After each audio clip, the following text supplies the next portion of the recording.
Welcome to the Film Trooper podcast with your host, Scott McMahon. Hi, and welcome to Film Trooper, filmmaking freedom for the independent. What exactly does that mean, filmmaking freedom for the independent? It simply means you make your films and you sell them online. You make enough money to be able to make your next film and the next, and so on and so on.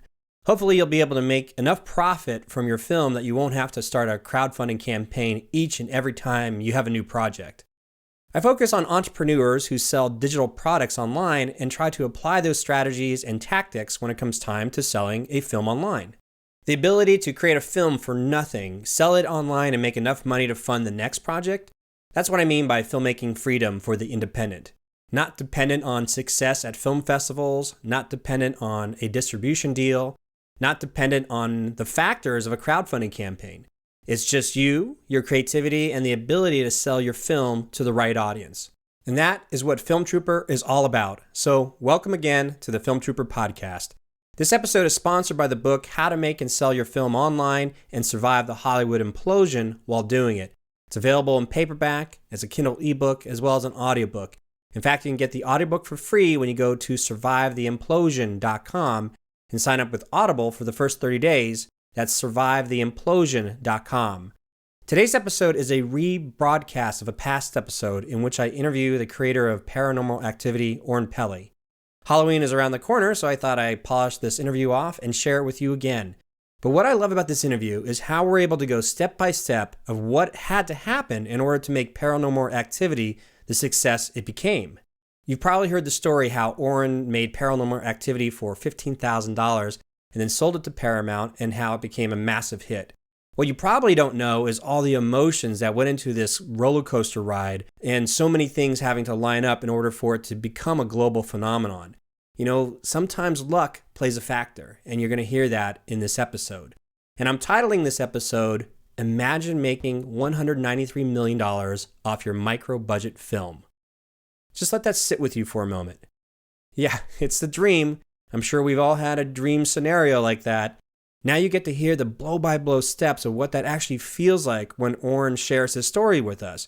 Now, I'm not sure if this will ever happen again, but who knows? It could happen to you. I mean, your film could be the next Paranormal Activity. Anything is possible. So sit back and enjoy this rebroadcast of my interview with Oren Peli here on the Film Trooper podcast.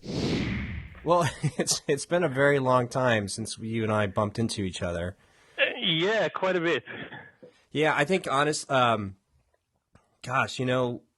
think really honestly last time we kind of we always would see each other at like the events or the parties, but we really only worked together briefly on like one of the basketball games at Sony, and you were I'm gonna say this is really interesting because you were the only person that would help us, because I was working in the cinematics department, and we're having problems with the video player, I think, for PlayStation 2, because it was fairly new.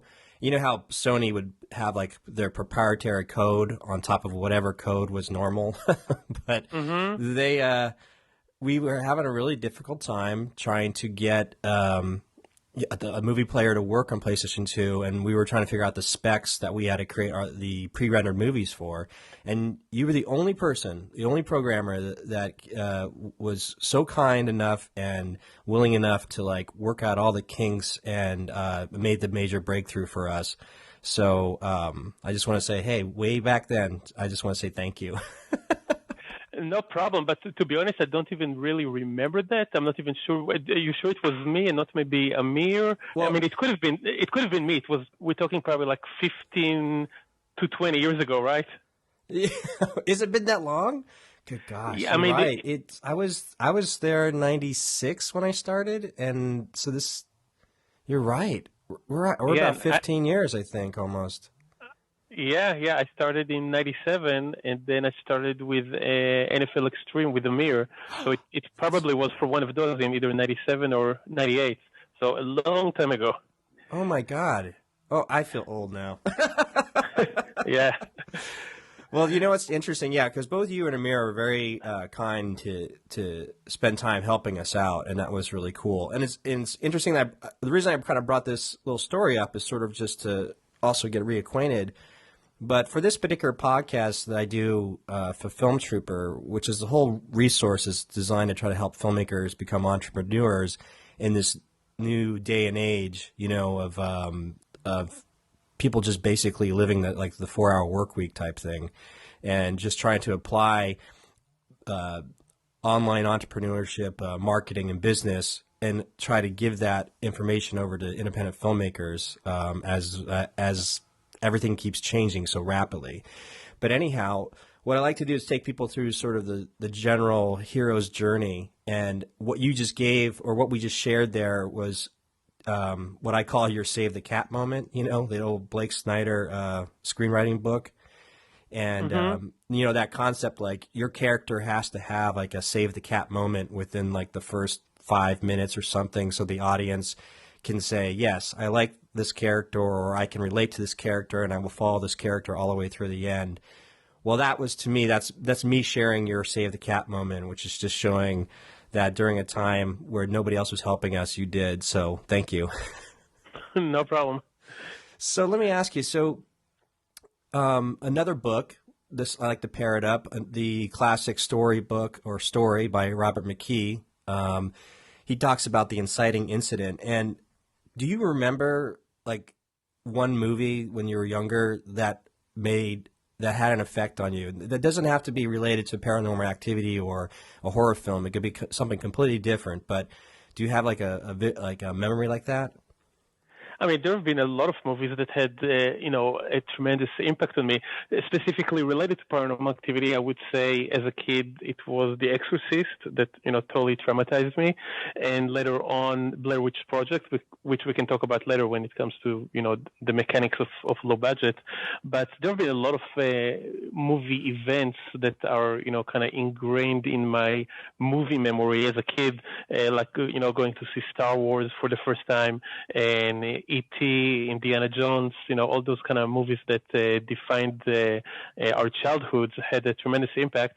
But also, I would like to watch as soon as video rental became available in Israel, which was more probably in the mid to late 80s, then I just watched massive quantities of movies, and I believe that I got a little something out of every movie, whether good or bad. So it's kind of like sometimes just being exposed to the sheer volume of movies and cinemas and different styles of directing and storytelling, sort of like gives you a mass amount of knowledge, or sort of like second-hand experience, sort of as you're watching a movie and you're trying to figure out like why would the director do such and such, why would they cut here or there, sort of kind of like in programming terms, reverse engineering something, which is how I learned programming, by looking at other people code and then tweaking it and learning from it. So that was in a way my approach to filmmaking, just watching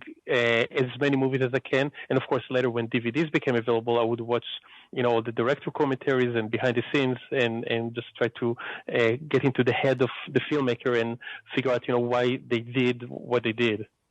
Yeah, definitely. Hey, so let me ask you, this is a really weird question, but do you remember the day that your family got a VCR, and what that was like to be able to rent movies in your own home? Was it an exciting event? It was more gradual than that. We got a VCR really early on. We were one of the first on our block. We actually, when I was a kid, we won the lottery in Israel. Not the big prize of millions of dollars. It was more like 5 numbers out of 6 or something like that. So it was probably, I'm guessing, in today's dollars, the equivalent of $20,000 or $30,000, which was not life-changing, but very nice.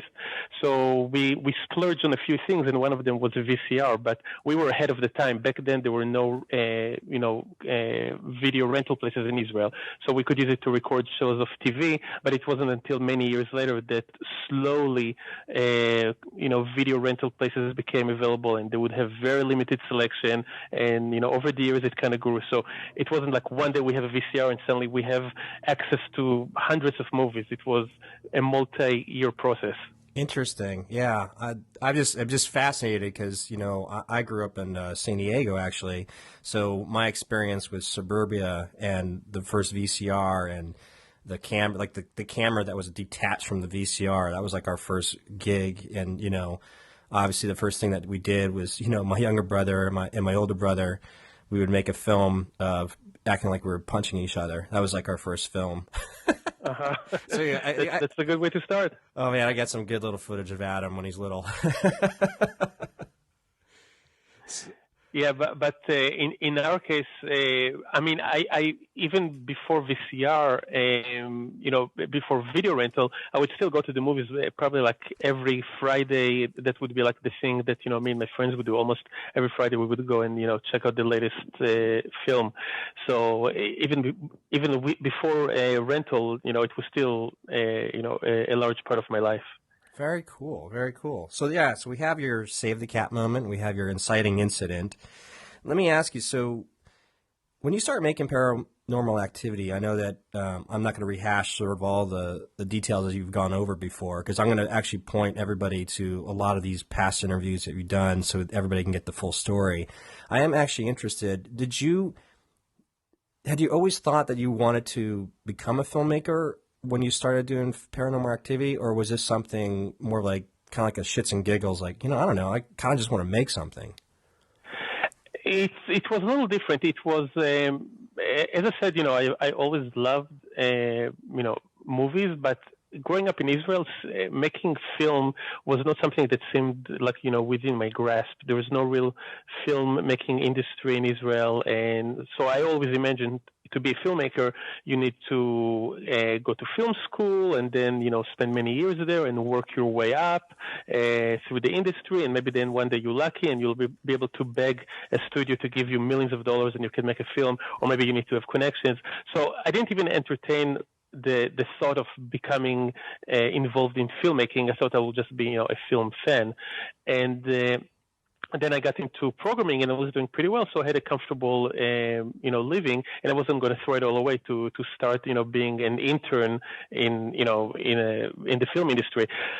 Then I saw the Blair Witch Project, which totally changed my concept and my thought, because it's like, wow, anyone can just buy a video camera and run around and make a film.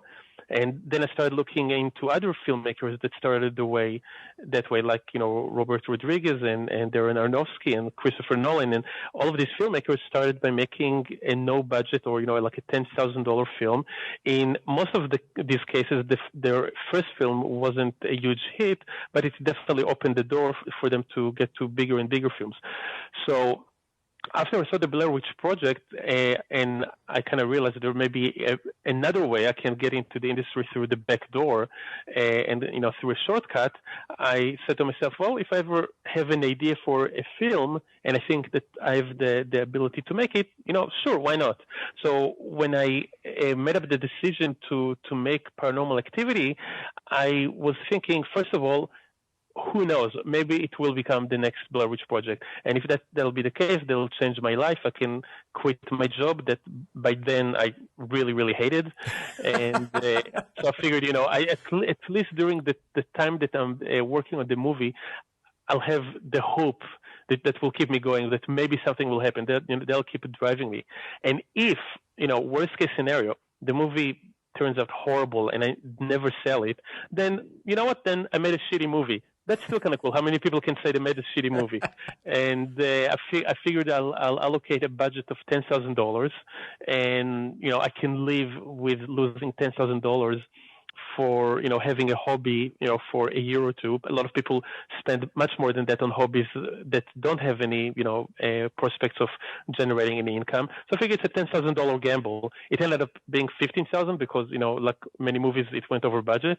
But I figured for $10,000, either I kept myself busy for a year or two and made a movie, or who knows, if the stars align and with some luck and timing, and if the movie turns out right, who knows, maybe it will be a life-changing event. So it was a little bit of both. I kind of had to keep myself balanced and realistic that the odds are against me, but can't lose sight of the big dream.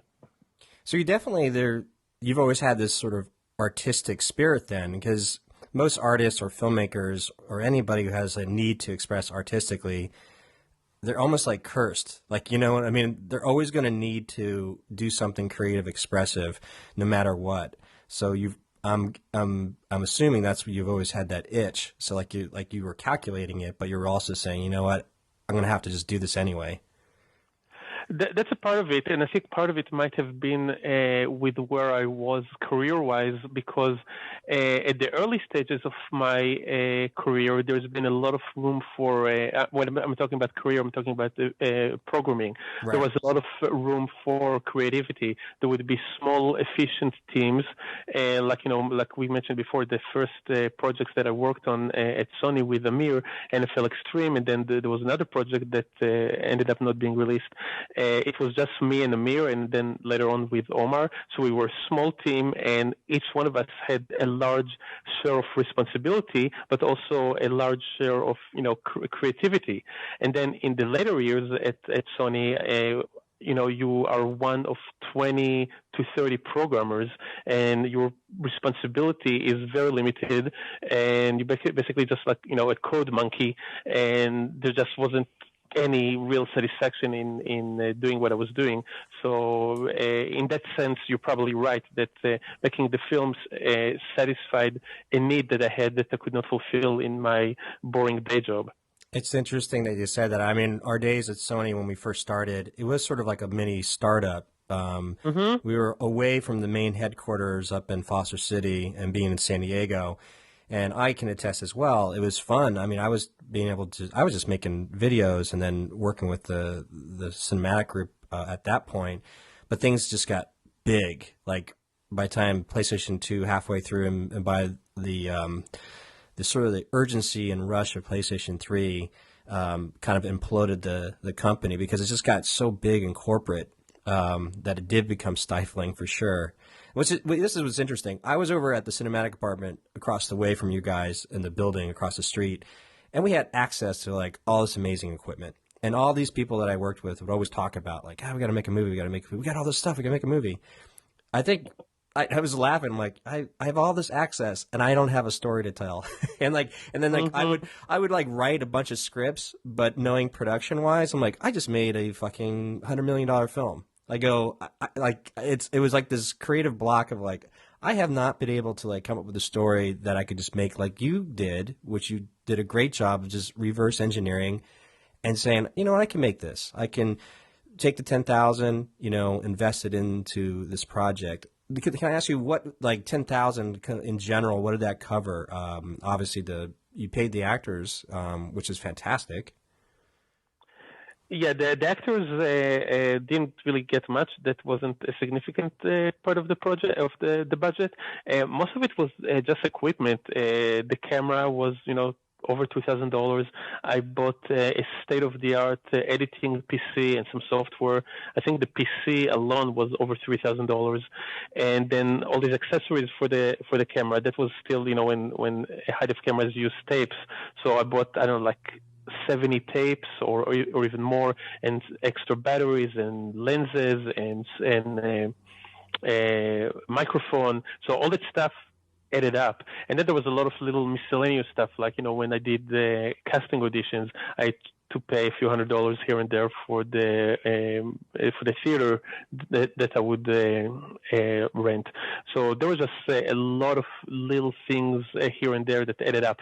To be honest, I didn't really keep a very meticulous budget. I didn't really keep track of many of the smaller things. So when I said $10,000, it's an estimate. It wouldn't be way more or way less. I think my original estimate was about $11,000, and then after we did some more reshoots, it went up to $15,000. So it would be in that area. Maybe it's 16, maybe it's 13. I'm not really sure, but it's around there. That makes sense, because at the time, I remember when all the editing equipment came down, because we were using like Avid, we were using Media 100, we were using these $25,000 to $100,000 machines over at the cinematic department, and then Final Cut came in, and then Sony Vegas came in after that, which is the software based that just plummeted the cost. The DV cameras came out of nowhere, and I remember just freaking out, going, I can't believe you could actually buy all this gear for $10,000, which is pretty much what you bought, what you paid for at that particular time in the state of things. So you finish. I'm going to just cross over, like really quick, gloss over the making of Paranormal Activity. Like I said, I'll point other people to other links interviews that you've done that give a little bit more detail. So you finish Paranormal Activity, like sort of your first cut. Who did you show it to? Who was like the first like friends and family that got a chance to see it?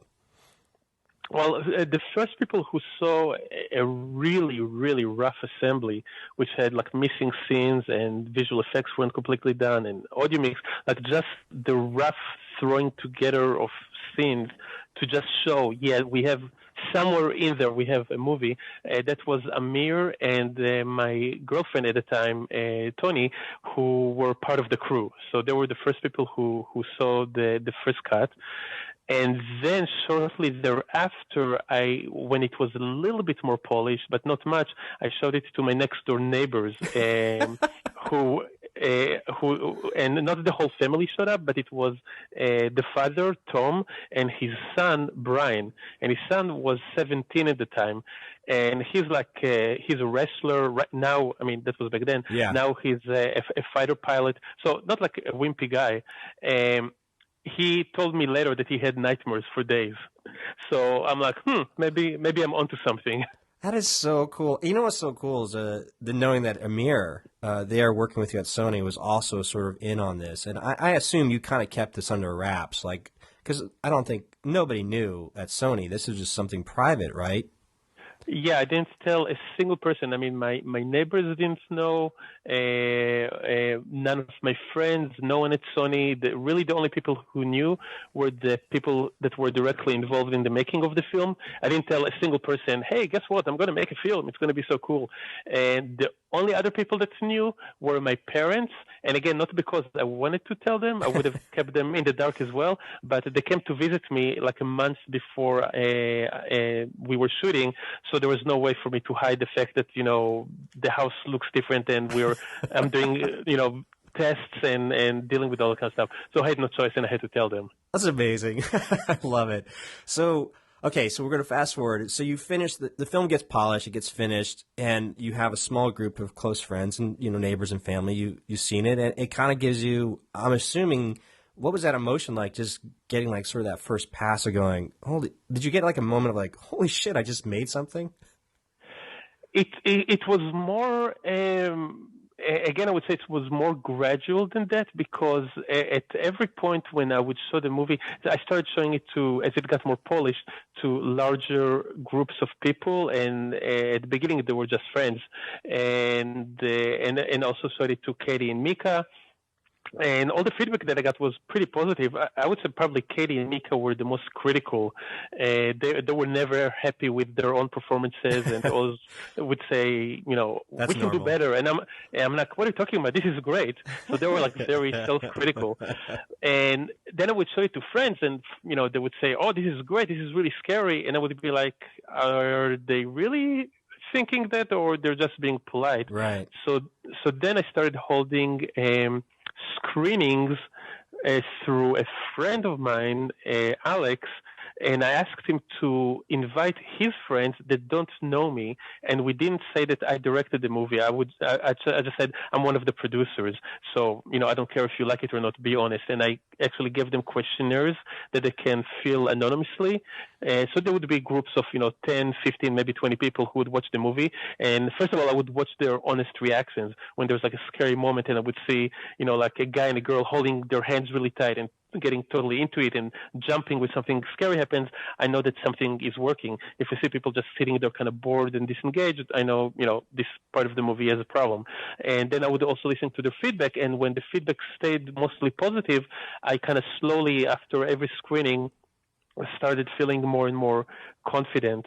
But I would say if you're looking for like one moment where I said to myself, holy shit, this could be the real deal, then that would be at the Scream Fest screening, when I watched the movie in an audience of 100 people, and hearing them scream and react in a way that I haven't seen people react before, and seeing the reviews that came. There were just a few reviews, but they were very encouraging. So from that point on, I'm like, okay, maybe this is the real deal, and maybe I should get serious about releasing it, theatrically.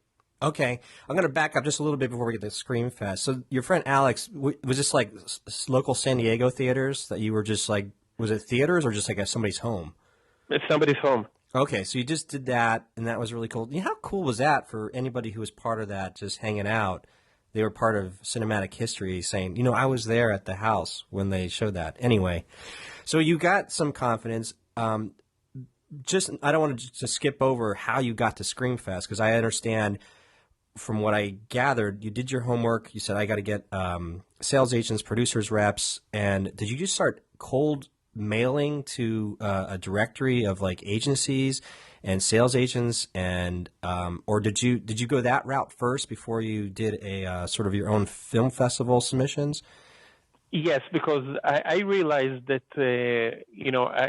I know my strengths and weaknesses, and I knew that I know nothing about the film industry and how it works. So I started just reading on the internet how to sell your movie, and just trying to get information. And what people were saying is that if you're going to try to do it on your own, you're going to make a lot of irreversible mistakes. So you need someone to guide you through the shark-infested waters of Hollywood, and you need a lawyer or producer's representative or an agency. I'm like, okay, sounds good to me. That's exactly what I'm looking for, someone experienced to guide me through this.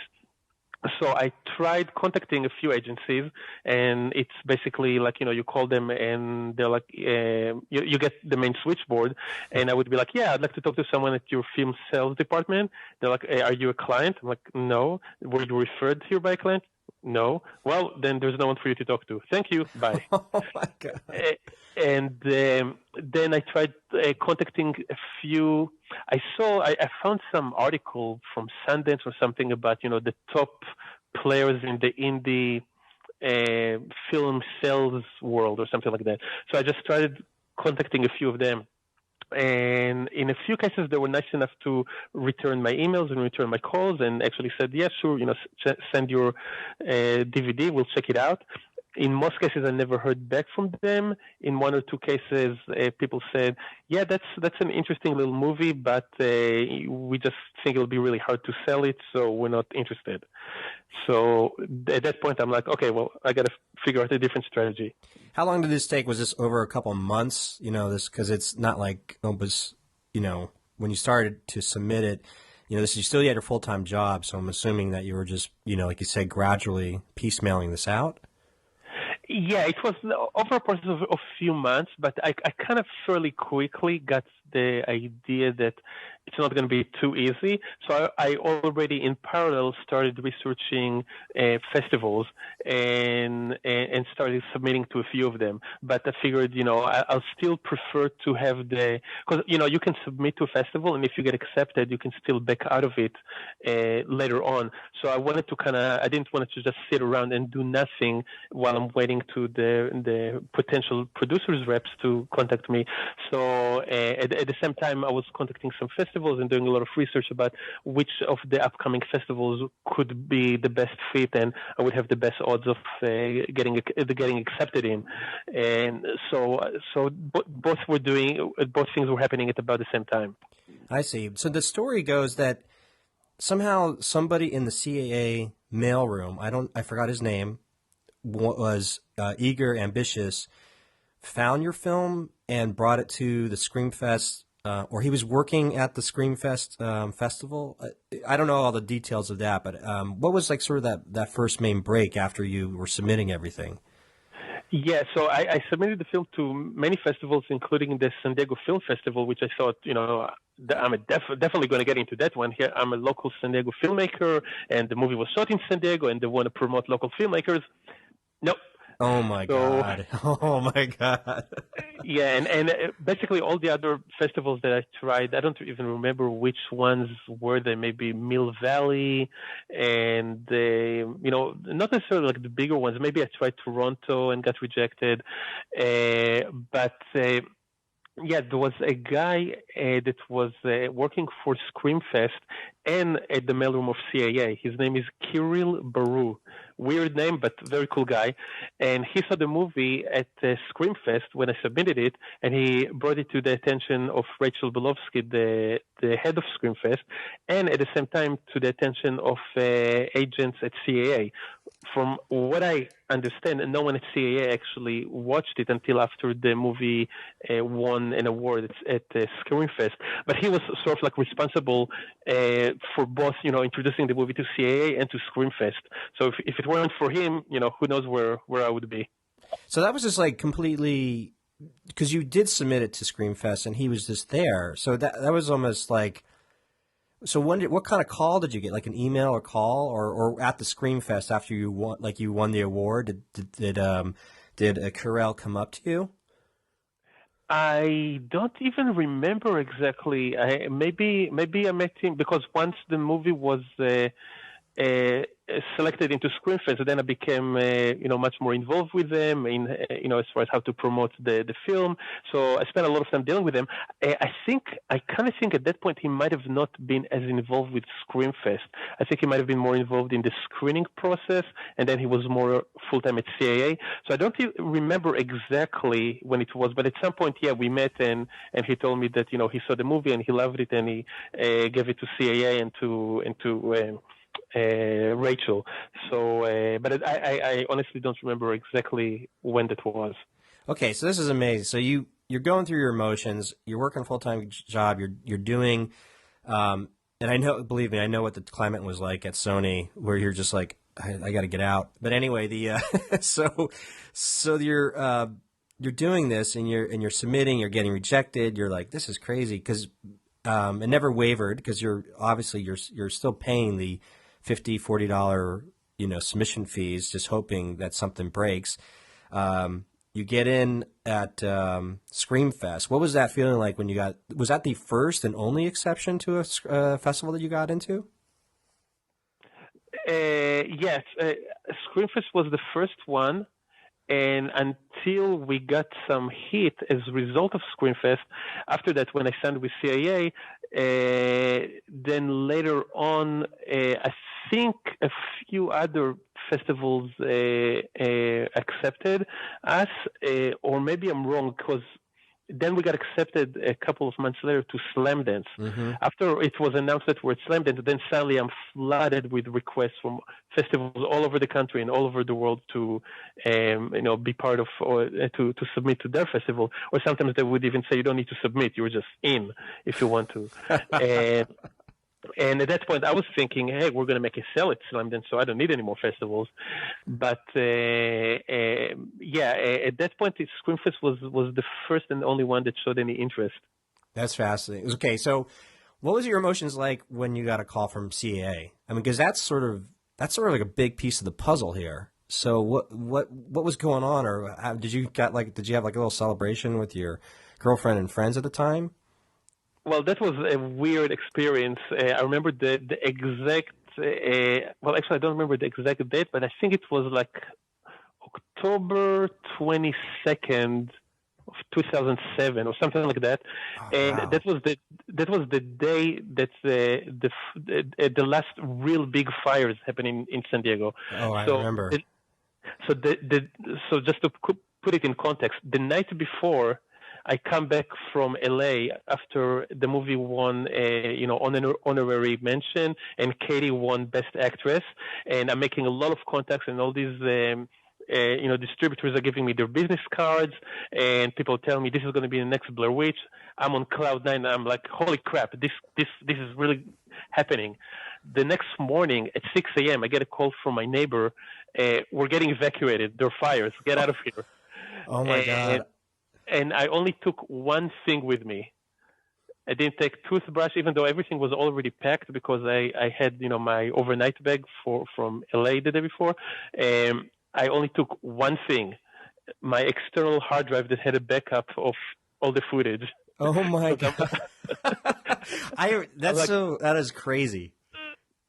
So, yeah. And then I started thinking like, holy shit, I hope the house doesn't burn down because then if I want to do reshoots, that's going to be a big problem. Oh my God. All these things are running through your head. I remember that those were gnarly fires. I remember us getting evacuated like 4 a.m.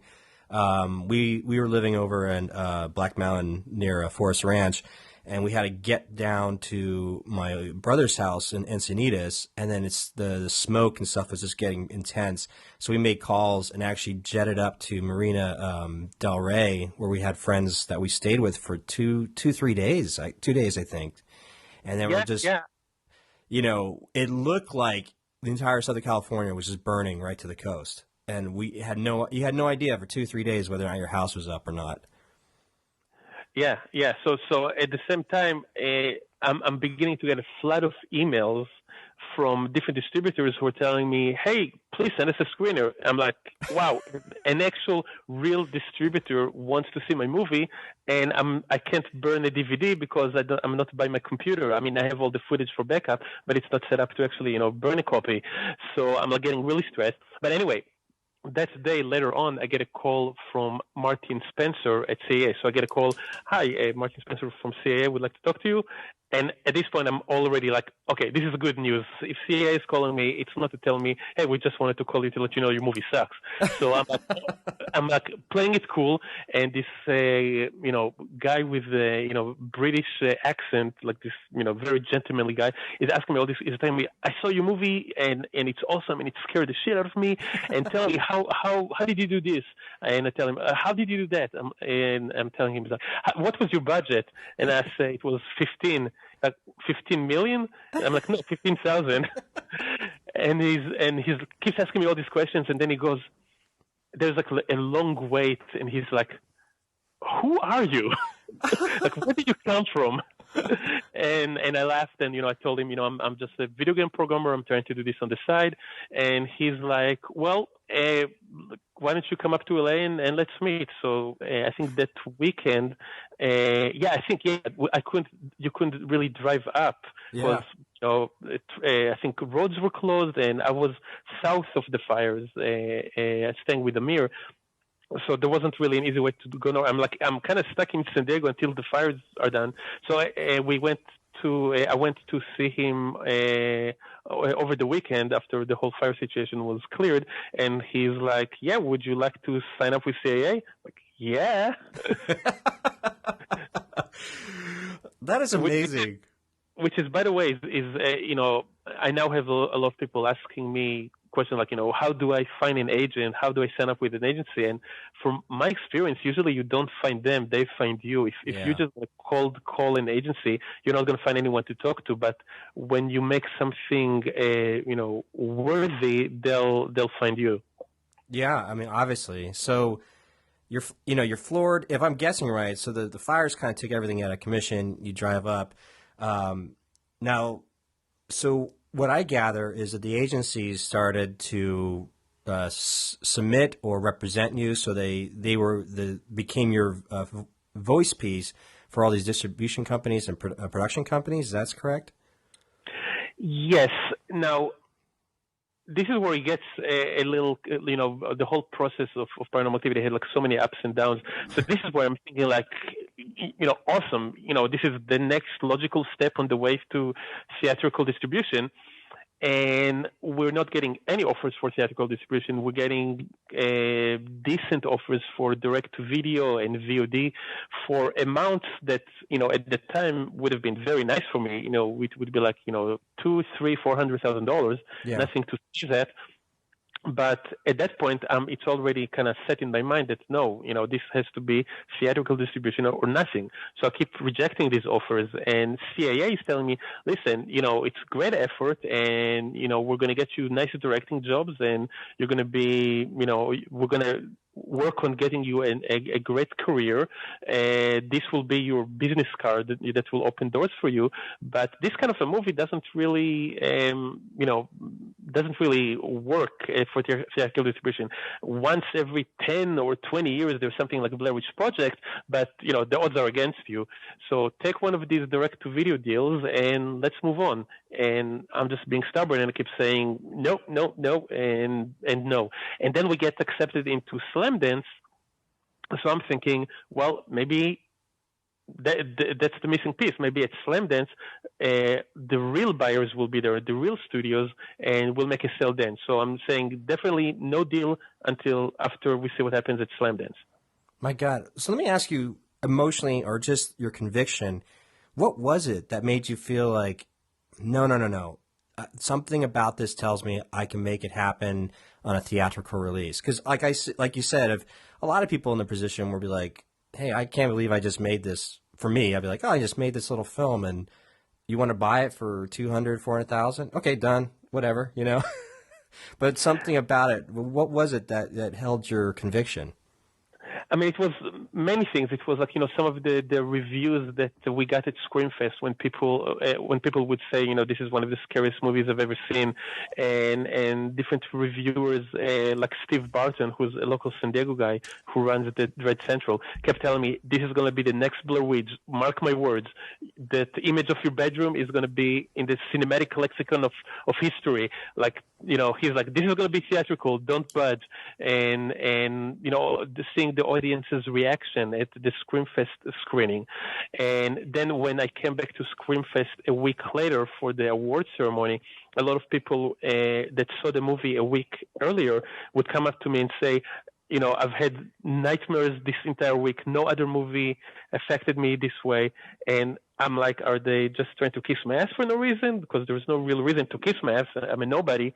Or are they being sincere? But, you hear it so many times, you start believing in it.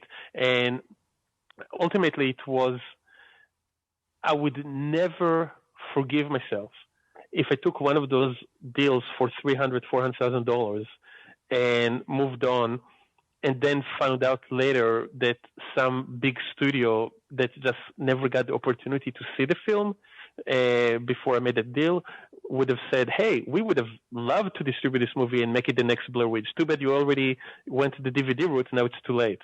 And if that happened, I would have never forgiven myself for not seeing this through. That is amazing, to have the foresight and maybe something deep down inside you, and to just hold your ground, as well as listening to your audience, which is what everybody's, teaching in any type of business startup space, which is like, really, really listen to your audience and then, and move accordingly from that. So all this stuff happens. Did you submit to Slamdance on your own, or was that something that was submitted after you signed with CAA?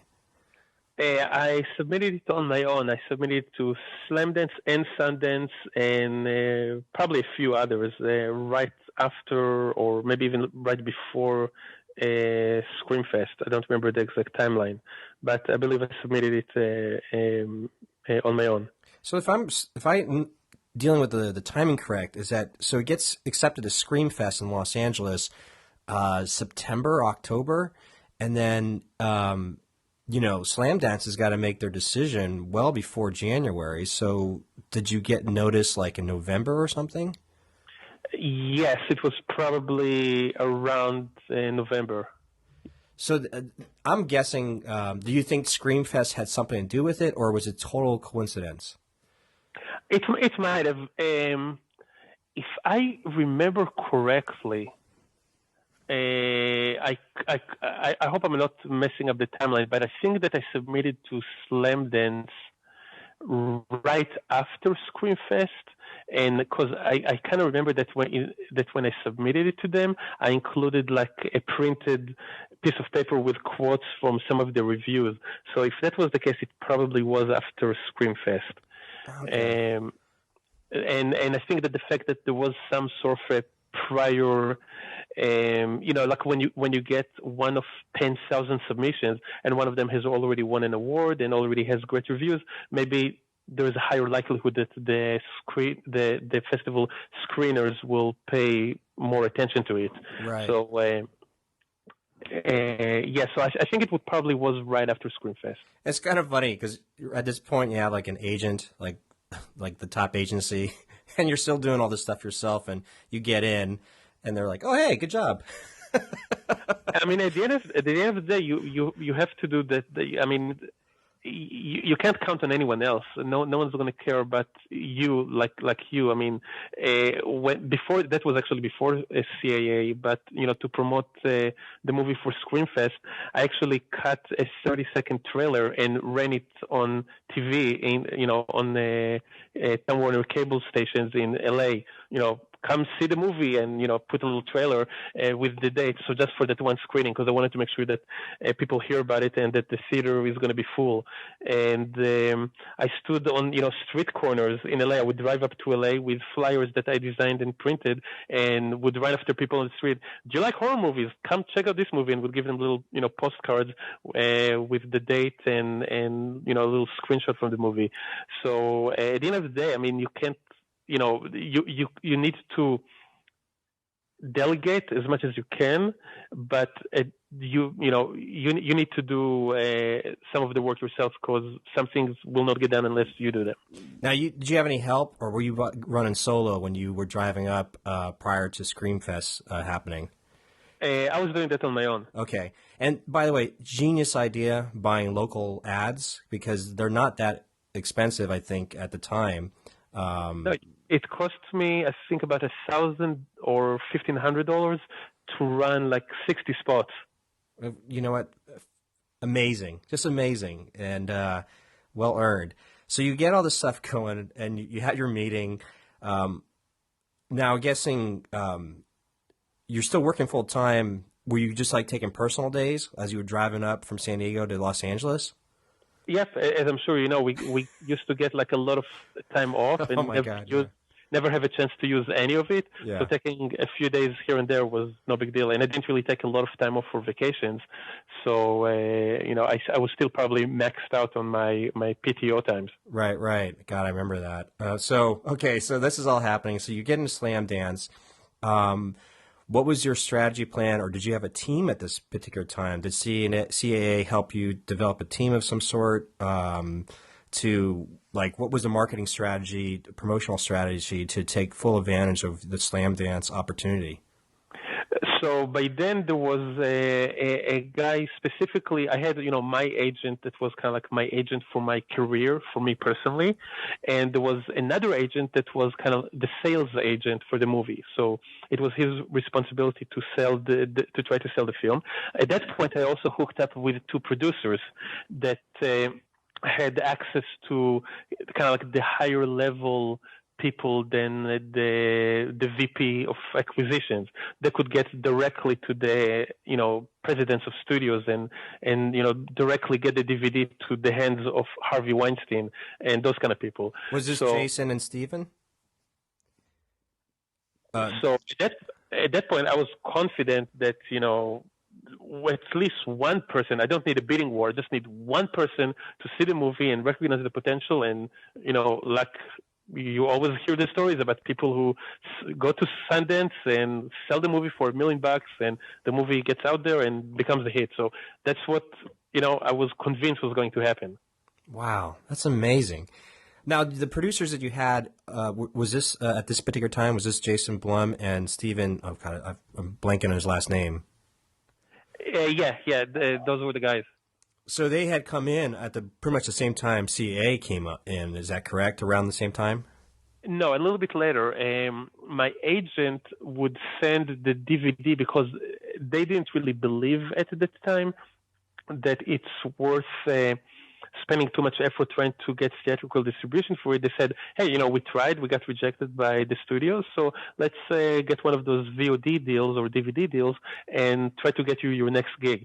So they sent out the DVD of Paranormal Activity as a directing sample to producer to say, hey, there's this new kid in town, check out his movie, and if you have another project that you think he might be a good candidate to direct, then, keep him in mind. So when it got to Steven and Jason, they loved the movie, they saw the potential, and then I met them and decided they wanted to come on board to help sell the film.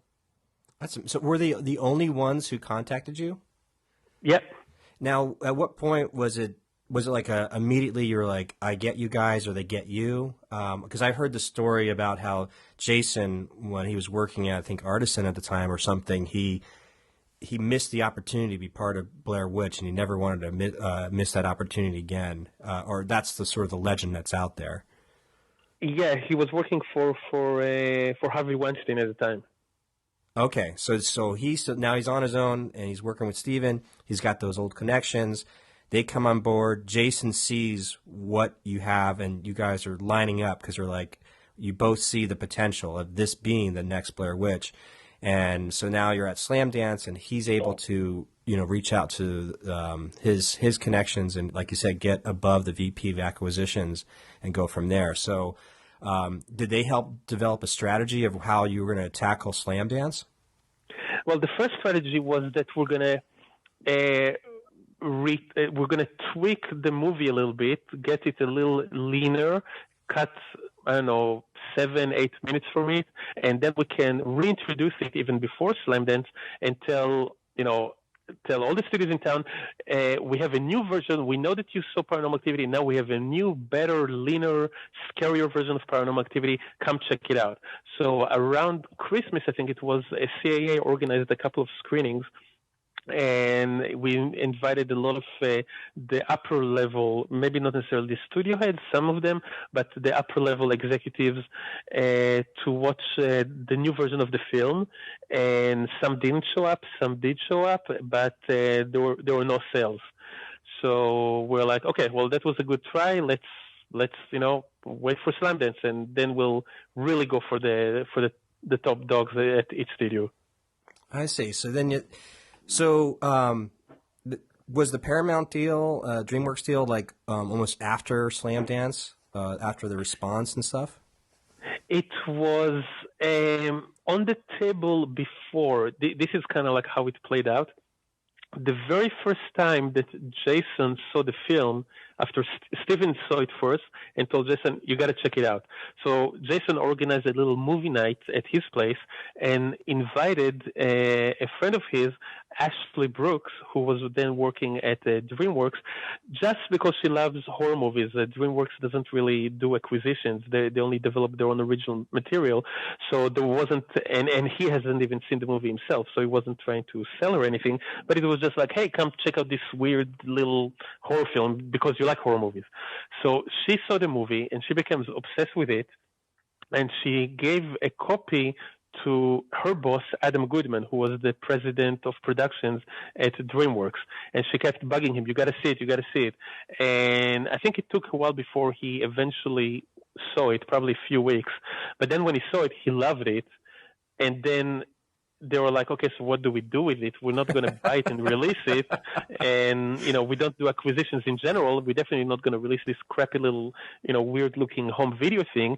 So they came up with a proposal of doing a remake with real quote unquote actors and with a real budget.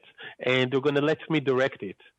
And I said, I'm not interested. I love this version of the movie. I don't want to do a new version. I don't need a bigger budget. I didn't feel I was constrained by the budget for this film.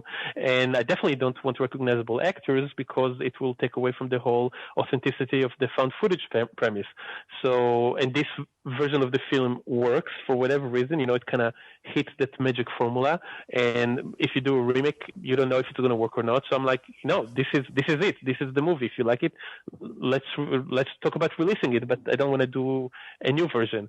So they kind of kept becoming more and more interested in the film, in the remake idea. And as we went to Slam Dance and got rejected for the third time by every studio in town, really the only options we had was either taking one of those direct-to-DVD options or going with DreamWorks and doing the remake thing.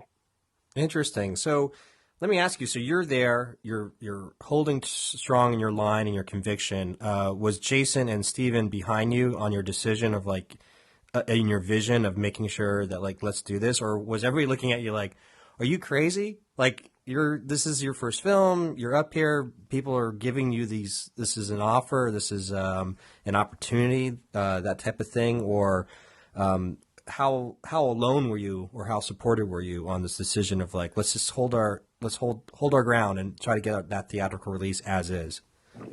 Well, I think in Slam Dance, everyone was kind of hopeful, and that something will happen. Maybe me more than everyone else, but I think we were all kind of hoping that we will be able to make a sale, and I think the rest of my team was less dismissive of the DreamWorks offer than I was. I just wouldn't even entertain the thought of doing a remake, and everyone else was like, "Well, it's directing a movie for Steven Spielberg is not the worst thing in the world."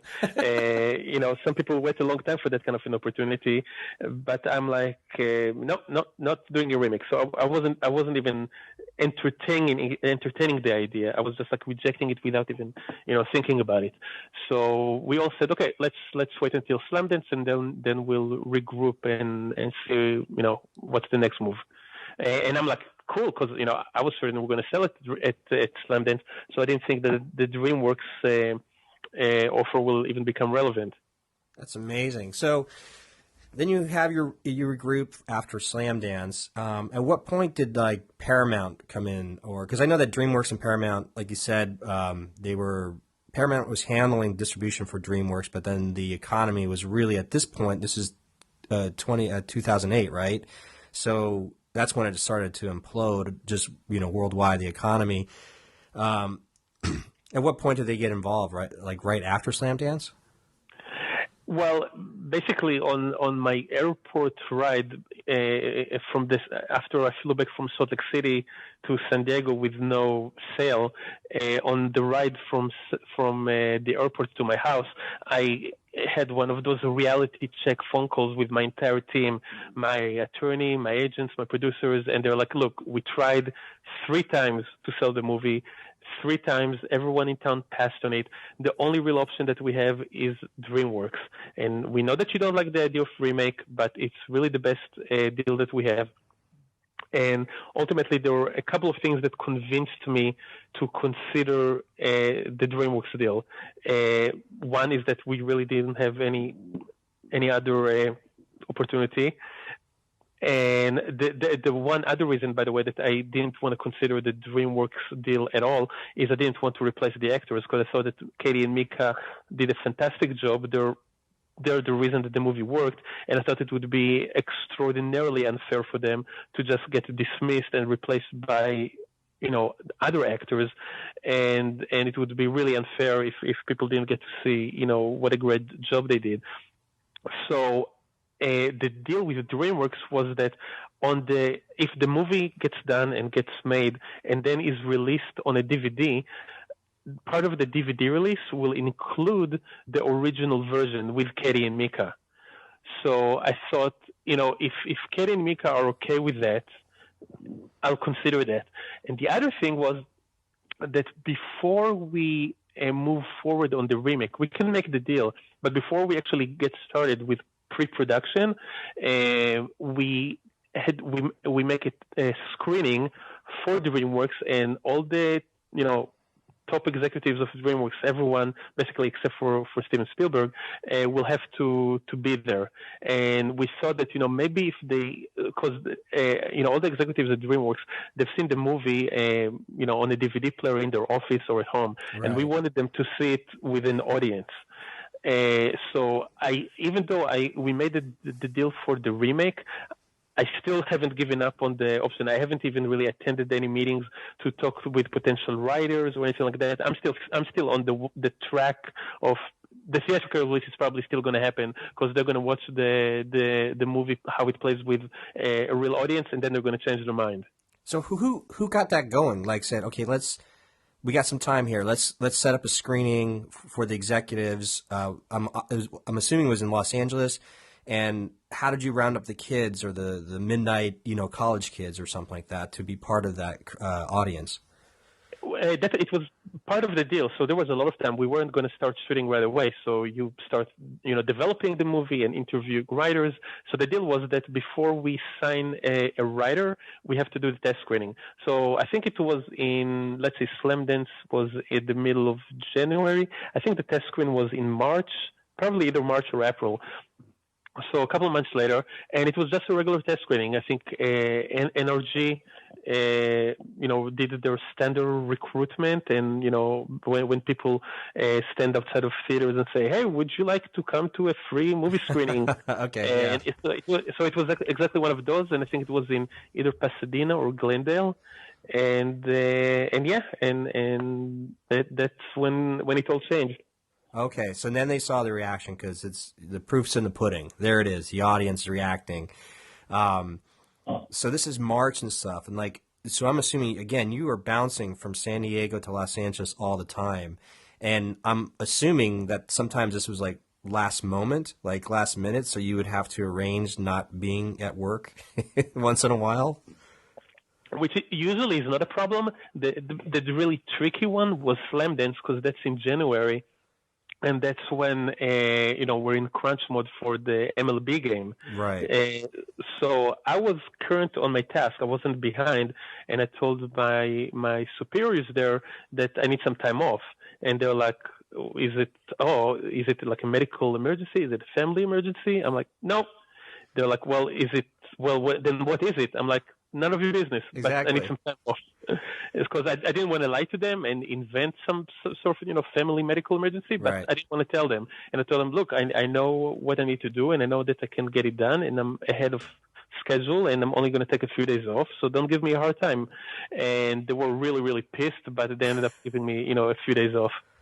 But yeah, the rest of the time it wasn't a problem to take, a few days here and there. It's interesting. Yeah, I remember hearing this back then. I mean, and now Amir's there still, right? So he's the only one who knows.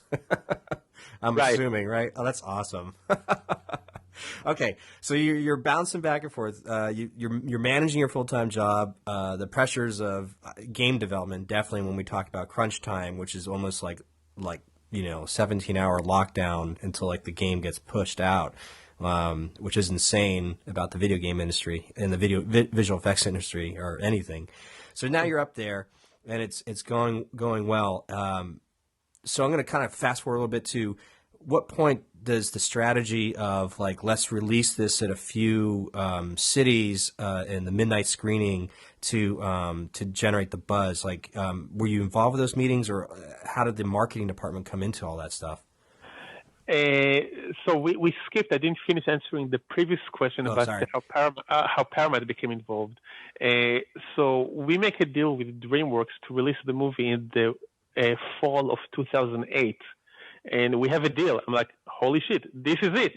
We made it. I have a studio releasing my movie, and that's when DreamWorks and Paramount started having problems at a much, much higher level. I know some personality conflicts between Sumner Redstone and Jeffrey Katzenberg. I don't even know what it was, but whatever it was, they said, you know what, we're no longer going to be working together.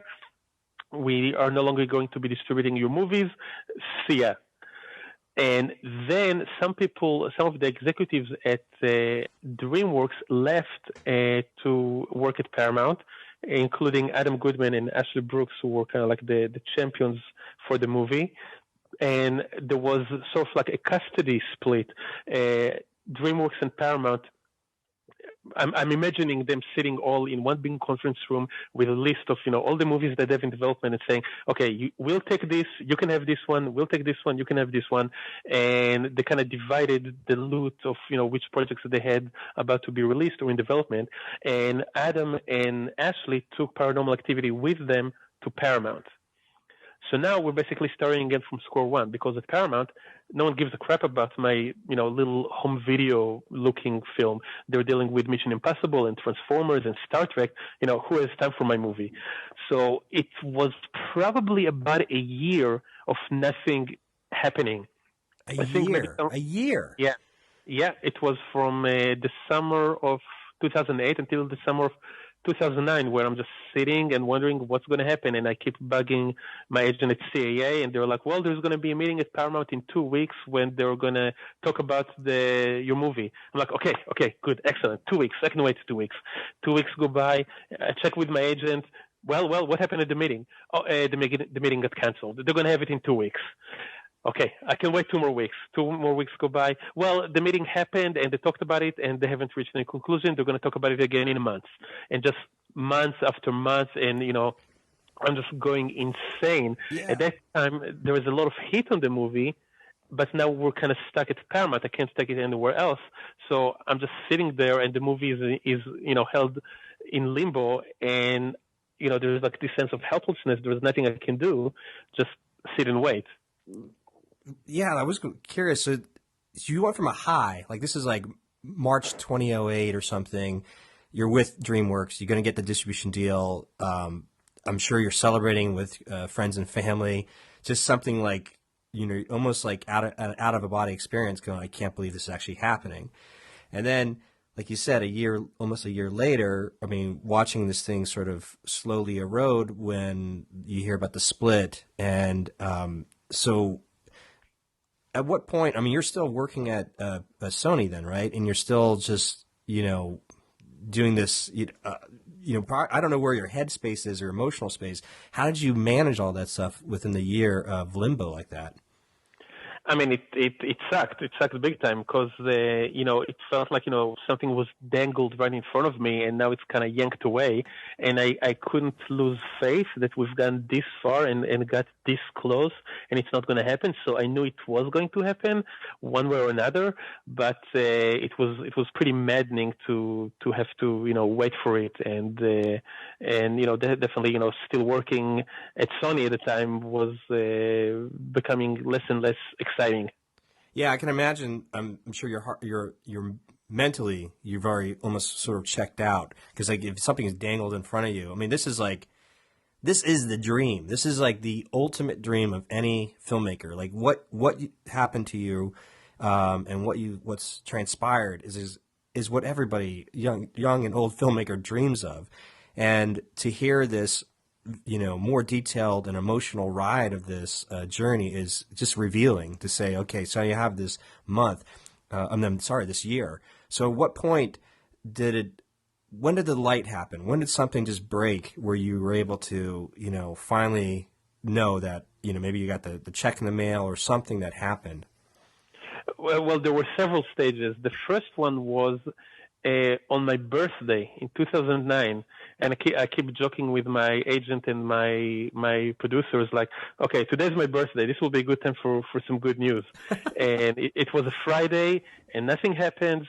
And at the very end of the day, like 6:30 or 7, something like that, I get forwarded an email from an article on Deadline with the subject "Happy Birthday," and the article is that a couple of the higher ups at Paramount just got fired, and Adam Goodman just got promoted from president of production to president of Paramount.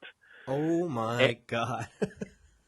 And the next morning on Saturday, my agent forwards me an email that he got from Adam Goodman, and the email says 2 words: Paranormal Activity. I'm like, okay, this is all good. Now things can, pick up again. I'm living through this with you right now. I mean, I'm just hearing your stories, but I can imagine like your birthday and hearing that. Anyway, keep going. This is fabulous. So after that, things happened really quickly. The next week, we set up a test screening for everyone at Paramount, their marketing department, the vice chairman, and again, the idea is that once everyone sees how the movie plays with an audience, they'll get on board. And so a week or two later, we had the test screening. It went great, and then Paramount is like, okay, awesome, we'll release it. We're not going to put any money behind it. So basically, you have to figure out a way to release it for free. And the good news was that the Paramount didn't have any movie coming out that fall at all. I don't remember what it was, but from June until like November or something like that, they didn't have a single film on their slate. So the entire marketing department could focus just on Paranormal Activity and how to come up with, cheap and smart and creative ideas to get publicity for the film without actually spending any money. I think the original P&A budget was about $700K. So, which is like nothing for a release of a film. Usually it's, more like 20 or 30 million. So that's how they come up with the ideas of, the demand it and the limited midnight screenings and all the kind of stuff where they could get a lot of free publicity and a lot of mileage out of very little cash. And it wasn't until after the film started becoming successful in the screenings that they agreed, okay, now we can pour real resources into the marketing.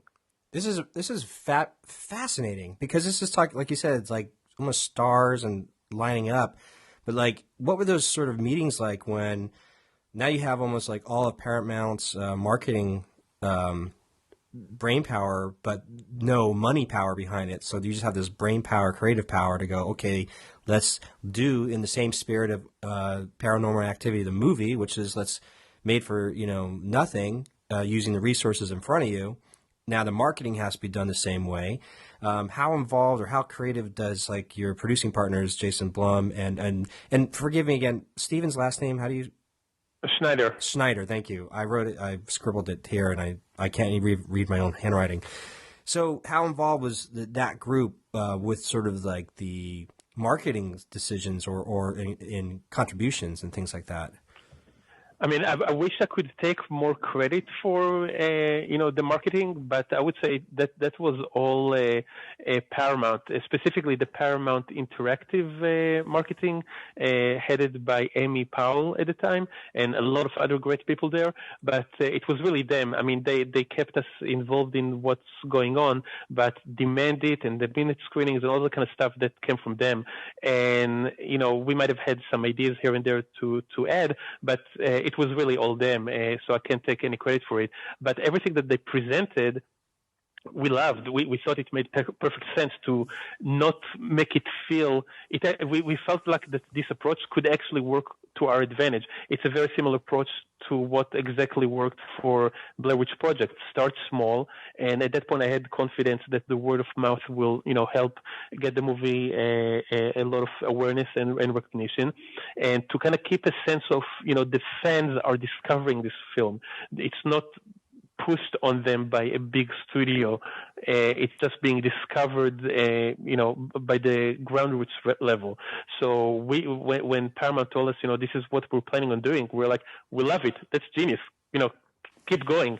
Amazing. So what are you doing during this time? I mean, you're not like living Paranormal Activity 24/7. Obviously, you have a job. Were you already? At what point did they have you start working on other projects or creatively? What are you doing, spending your time or on in the year that this was on this roller coaster? Well, during the time I was until right about the time that we did a test screening, I was still working at Sony, and then I actually ended up getting fired right before the test screening. I didn't want to go there, but I wanted to get there eventually. I heard the story was like, okay, so yeah, Oren just kept taking personal days left and right, and he wouldn't tell anybody where he was going, but just kept, just not being there. And they were during crunch time, and then somehow they found out exactly what he was doing.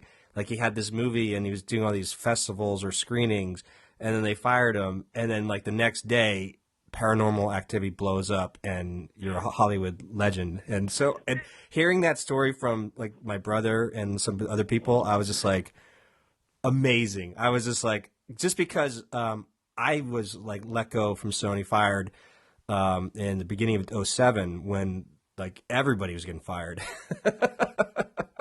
So anyway, I vicariously lived through you going, thank you for being able to succeed in that way. Oh, thanks. It wasn't as you described it. They found out about the movie in January, and I wasn't fired until June. To fire someone, you have to go through a process. First of all, they wanted me to finish, the release of MLB, so they weren't going to, even mention the possibility of firing me when they still needed me. But after we released the movie, then they put me on the PIP, the Performance Improvement Plan, which is their way of, getting you fired.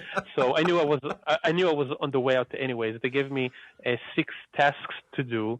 in 2 months, and 5 of them were reasonable, and I got most of them right away. The other one was totally unreasonable. There was one programmer that spent several months trying to implement that, and he failed. And there was a team, the technology group, several people there tried to implement it over a course of a few months, and they couldn't do it. So they were trying to get me to do it, and I told them this is unreasonable. It can't be done. No one's been able to do it. And by the way, now with the benefit of hindsight, even 5 years after 6 years, however long it's been since I've been fired, no one has still implemented it. So it's obviously they just set me up to fail. So during the time, I took some time off. I still had probably 40 or 45 vacation days accumulated. So it's not like I didn't have times off, but then they started playing games with me and didn't want to give me time off. I'm like, well, I'm going to take it off anyways. And then they fired me. Oh my gosh! So did you get a deal already in place from your team? Like, I mean, did they already give you like some cash in the bank, or did you not see anything from Paranormal Activity until it was released or something? I don't have to get into details, but I was just curious for just kind of living again vicariously, saying like, I've got this full-time job, I got to keep going until I know this deal is set in place. Or I didn't get anything from Paramount until after the movie was released theatrically and blew up. But I don't remember the exact timeline. I don't remember if it was while I was still at Sony. I'm pretty sure it wasn't. I'm sure it was after I was already done with Sony.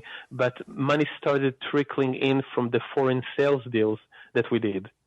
So there was a little bit coming in before the movie was released theatrically in the U.S. Okay, so how was it emotionally being fired? Was it like almost like a relief, like okay, I'm free, and so you can focus on the movie, or was it still stressful? There wasn't much to focus on at that point. It was out of my hands. It was all up to Paramount, so there wasn't much for me to do. But to a certain point, it was a sense of relief. I mean, I knew they were firing me one way or another, so it was like, okay, I knew it was coming. Yeah. So I just had figured I'll have a long vacation until the movie gets out. So again, like during this time where there's this discussions about other projects they wanted you to work on, like that Jason and Steven wanted you to work on, or was it just all 100% Paranormal Activity? Well, let's for this particular interview, let's limit the discussion to Paranormal Activity. Oh yeah, sorry. I didn't mean to get you into any other projects. Nothing specific, because I know that your policy about talking about stuff that you're working on you don't get into, and I didn't mean to get into that. I was just mostly keenly aware, like that there was projects, like that there was other stuff you did. And you don't have to tell me specifically. I was just curious, like how you deal with your time off between these, waiting for that big release. Yeah, there was definitely discussions, and my agent would send me scripts every once in a while to read. So I would try to find ways to keep myself occupied. Okay, cool. That's all I needed to know. Sorry, buddy. No problem. So then Paranormal Activity happens. I mean, it wasn't too much longer after being let go at Sony that the thing blows up, right? I remember kind of trying to see the time frame here. Yeah, I think the first screenings started in mid to late September, and it kind of blew up in October, from what I remember. Yeah, gosh, so it's October 2009, or is it 10? 2009. Okay, 2009. So there it is, Christmas. So Halloween time, fall. And then you're still in San Diego, you're San Diego base. Your experience living in San Diego and always driving to LA, did you always feel like you can decompress from the LA bubble? Because LA is just like this weird vortex of like hype on on the highest level, and then getting out of the city, kind of mentally you're able to like get a perspective. I don't know if you had that same experience or feeling. I know exactly what you're talking about. I feel that way now. Now I spend most of my time in LA. And when I go down to San Diego, part of it is to kind of mentally check out and relax, because San Diego is even though it's only 100 miles away, it could be a world away from Hollywood. It's a very different atmosphere. It's very mellow, very chill, very cool vibe to it, as opposed to kind of the craziness of LA, which is both good and bad. At the time, though, I'm feeling like, okay, so now I'm pretty much transitioning from my old life in San Diego, and I needed to be in LA more to, be involved with, even though, it was out of my hands and Paramount was in charge of things, there would still be occasional reasons for me to come up to LA for meetings and that kind of stuff. So it felt a little like a little bit of a handicap that every time I have to drive up and drive down and figure out where to stay. And, a lot of time I would stay at Jason's guest house, which, saved money on hotel bills, but it was still a hassle. I didn't have like my own place. So after a while, I ended up renting a place in LA so I can just be there. And because otherwise I always felt like I'm out of the loop, being in San Diego. Interesting. So I'm going to kind of fast forward. So you see the stuff developing, and and it's becoming a hit, and you're getting press. I'm assuming you're getting calls and doing the interviews, and all this stuff starts happening. Do you even have time to catch your breath of like when it's all just like all this heat comes on you? Not much. It was a pretty crazy period of time, and I'm doing publicity when the movie gets released, and I'm getting flown around the world, which is both exhausting and fun. So it was definitely a crazy, insane period of my life. And how long did it last? So we're talking about like October to, I would say probably like January. Anyhow, so we were talking about, so you've had this your whirlwind of your life just got flipped around with this success and seeing it for real, that the movie's out in the theaters and you're being whipped around to city and interviews and all this type of stuff. What was the support system like with your friends and family? Just, was there like a moment of like just a private, like, oh my gosh, this is it. It's happening. And then all of a sudden, then it's just work. No, it was all good. I mean, everyone was, stoked for me, and my parents are proud of me, and it's all good, and I'm financially secured, so I don't have to worry about working at Sony or anywhere else ever again. So I'm like, this is good, awesome, I made it. I won the lottery. You did. Hey, for the second time, you got your VCR. Yeah. And the second time. Let me ask you, at what point? I don't want the details, but just sort of the emotional ride when you, I don't know, maybe like a large sum of payout was given to you, where you realize, oh my gosh, like you said, that now you're at this place where I don't have to worry about working at Sony and doing crunch time anymore. I am a Hollywood director, and I have this chunk of change that my life has changed. Like, was there like a moment like that, or a private moment, or did it happen gradually? Again, I mean, it's gradually, because I knew how much I was going to make based on the performance of the movie in the box office. So every week that it does better and better, I'm thinking, in my head, cha-ching, and then later we actually get the check, so I knew how much money was gonna be due, but I mean, it was definitely nice to actually have it in my hand and in my bank account, but I knew throughout the process that I knew exactly what I was gonna get. Amazing. And then now that this is crazy, so now you had this moment and it's here, and you're part of Hollywood history. I mean, this is historic. And everything now for the last 7 years, we'll reference back to, Blair Witch, Paranormal Activity, and with the franchise. And I don't necessarily, we have to get into all that stuff. I'll try to wrap it up here, because you've taken us to this journey, which is something that I know myself and my audience would love to hear. And I thank you so much for sharing that with us. No problem. So just kind of wrap it up of like, this is your hero's journey, you went from a kid from Israel, and then all the way, worked your way through in the video game world in America, and then became a film director, and a legendary one in that respect, and a successful one. But even with all that stuff, that kind of stuff now, what is sort of like the one important thing that you realize just about life, like no matter like all this kind of stuff, like is there like an advice they can give somebody no matter where they are in their life of just if you were, like some kid walking by, like to give them this one bit of advice? I took a very specific route that worked for me. It may not work for everyone else. There are definitely many other ways of doing well in the industry. So I'm not saying that, my advice is good for everyone, but I've always been kind of a do-it-yourself kind of guy. I've never really liked schools. I don't think going to school is, or at least for me, it's not an efficient way of learning things. I learn things much better on my own or with friends at my own pace. And I believe in doing things yourself. I don't know if you know the story of the first entrepreneurial thing that I've done, which was when I was 16. I quit high school and wrote a paint program for the Commodore Amiga, and then got it sold in the US and made pretty nice money for a 16-year-old in Israel. So I kind of already had that confidence when I did Paranormal Activity that it can be done, because when I told everyone in Israel when I was 16 I'm quitting high school because I'm going to write this piece of software, everyone was telling me that I'm crazy and who are you, this 16-year-old kid going to sit in your apartment bedroom and write software to compete with the big companies in the US. And I'm like, yeah, why not?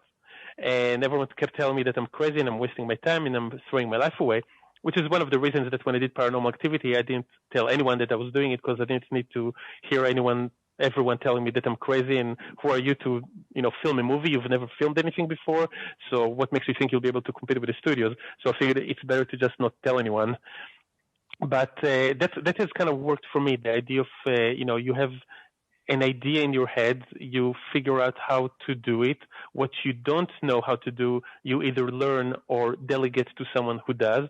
There was, I tried to do almost everything in Paranormal Activity on my own with Amir and my girlfriend. But as an example, one thing that I couldn't figure out how to do was makeup. I tried to do it on my own because I wanted to do everything on my own. So I went online and I bought all these makeup kits and I tried to apply it on myself, and I just couldn't get it done. So I'm like, you know what? I'm going to have to, get a makeup artist. So I found a makeup artist and hired her for a day, and she did a great job. So the point is you need to know what you can do and what you can't do, and kind of recognize your own weakness and strengths. But at the end of the day, you need to really be stubborn and really have perseverance. And then it also takes a lot of luck and timing. If it weren't for, all the different things that happened the right way, with Kirill Baru watching the movie at Screamfest and giving it to CAA, and Ashley Brooks being there, during the screening at Jason's house, and all the different, things that had to happen at the right moment in time. It doesn't matter how great the movie would have been, it still wouldn't have happened. And sometimes even if all the things are, fall in the right place, there might be another reason that, things can happen. So there's never any guarantee. And, the best thing you can do is just keep trying and, be really diligent about the way you do things. Make sure you're doing things as best as you can and hope for the best. But there's no real, formula. I can only say, this one I got lucky with. But still well deserved. I had no idea that you were actually it mentioned in your bio that you worked on like the Amiga Paint program, and I think actually my dad and I actually worked on that program years ago. But I had no idea that's the entrepreneurial spirit you've had since 16. That's fascinating. That actually shows quite a bit of character and makeup of why Paranormal Activity is such a success, and it is a really fun film. So congratulations on that, and thank you. Job well done. I'm going to wrap it up just because I've taken up way too much of your time, and I just can't thank you enough. There's so many other questions I know, I didn't really get into, like just what that meeting was like with Spielberg, and when you first finally met him, in person, and whether or not you and he discussed about anything about your experience living in Israel or not. Just because I know how involved he is with his Jewish faith and so on, and the plight of Israel. So I was curious about that kind of stuff too. And then I know that I have fans that would want to know just like kind of what your thoughts are about the future of the industry, especially with Spielberg and Lucas coming out talking a couple months ago about the implosion of the industry. But it sounds to me, being that how you're ingrained with an entrepreneurial spirit, no matter what happens, you will figure it out. So, yeah, I mean, I'll answer real fast about Spielberg just because it was a pretty surreal experience. I would probably like the first really surreal experience was if we rewind back to the test screening that DreamWorks did when we were still talking about the remake.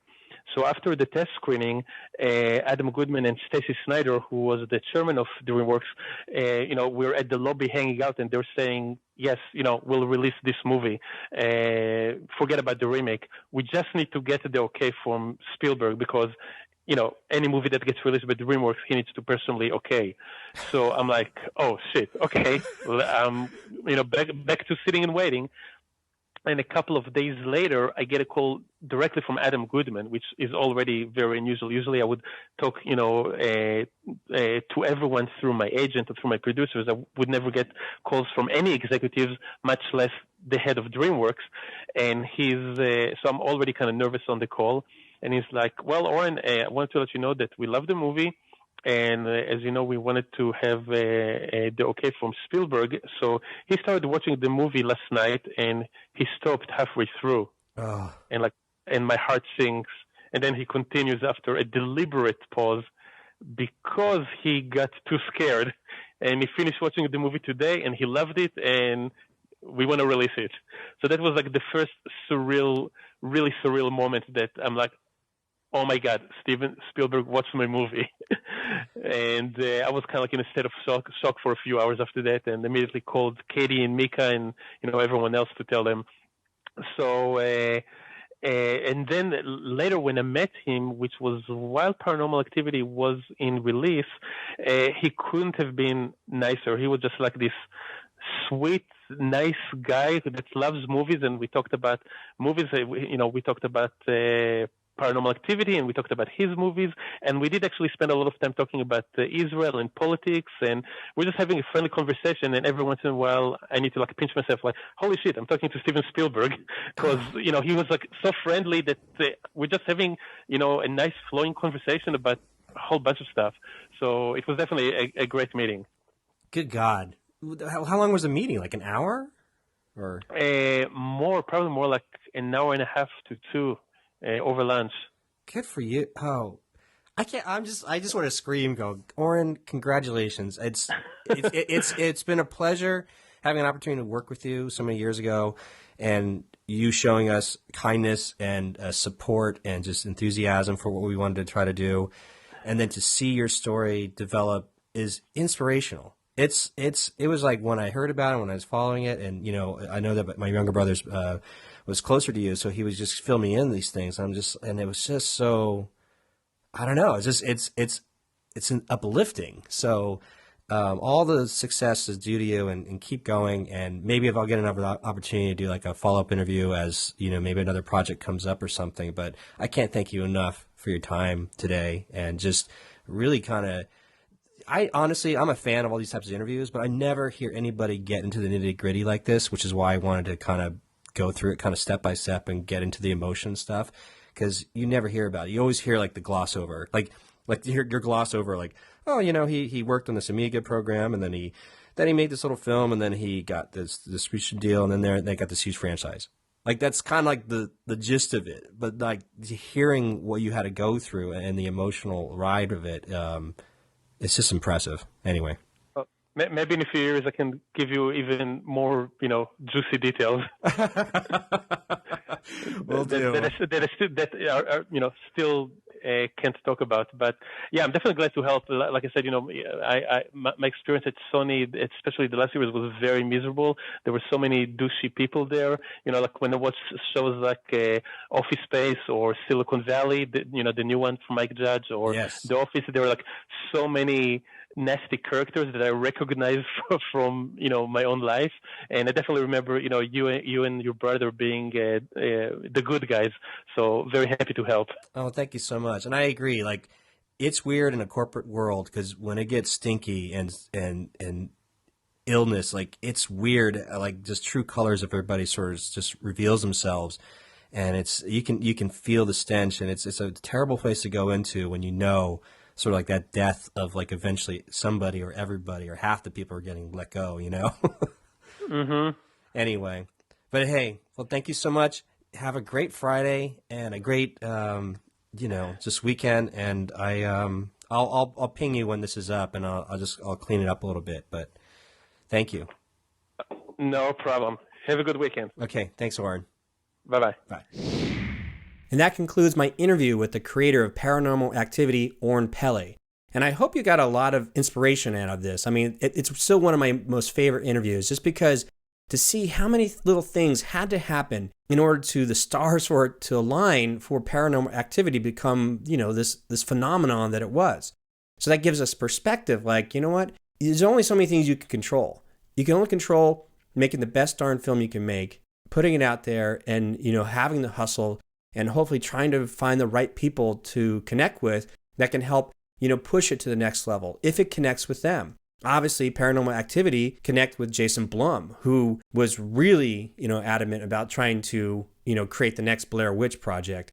So you might have a film of some sort, you're making that connects with a mover and shaker in the industry. So just a lot of stuff to think about in terms of where you fit into this whole scheme of things in terms of your own success. But I'm just really thankful for Oren to share so much, because you just don't get that kind of, blow by blow, step by step process, especially going through the emotional ride of somebody going from, obscurity to, global recognition. It's just, and as well as what this title of this episode is called, imagine making $193 million off your micro budget film. Man, that would be pretty amazing. Well, if you like this episode, then think about leaving a ratings and review over in iTunes. Just go to filmtrooper.com/iTunes and leave a ratings and review. As well as don't go away empty-handed. If you are stuck trying to make your film, then I invite you to get a free gift over at freegearguide.com. That's freegearguide.com. It's an equipment list of everything I use to make a feature film for $500 with no crew. Again, that's at freegearguide.com. Thank you so much for hanging in there, and enjoy your Halloween coming up, and I will see you next time. Film Trooper, filmmaking freedom for the independent.